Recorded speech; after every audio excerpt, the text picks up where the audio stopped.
Hello, আসসালামু আলাইকুম। Welcome back to my another blog. আশা করি আপনারা সবাই ভালো আছেন। আমিও আল্লাহর অশেষ রহমতে ভালো আছি। এই ব্লগটি ছিল শবে বরাতের দিনের দুপুরের ব্লগ। তো এখানে আমার আম্মু আর আপু পোলাও আর গরুর গোশত রান্না করেছিল। রোজা ছিল সবাই।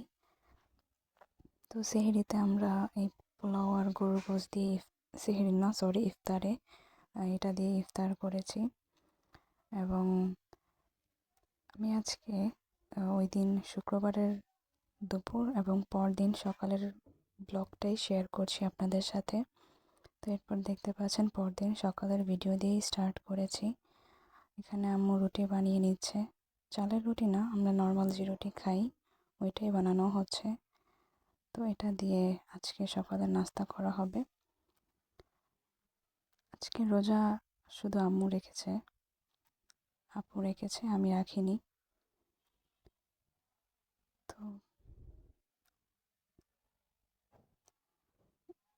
ভিডিওটা এ পর্যন্তই থাকবে। কি বলবো বুঝতে পারছি না, প্রথম ভয়েস ওভার দেওয়া হচ্ছে, তো সেজন্য আমি একটু নার্ভাস।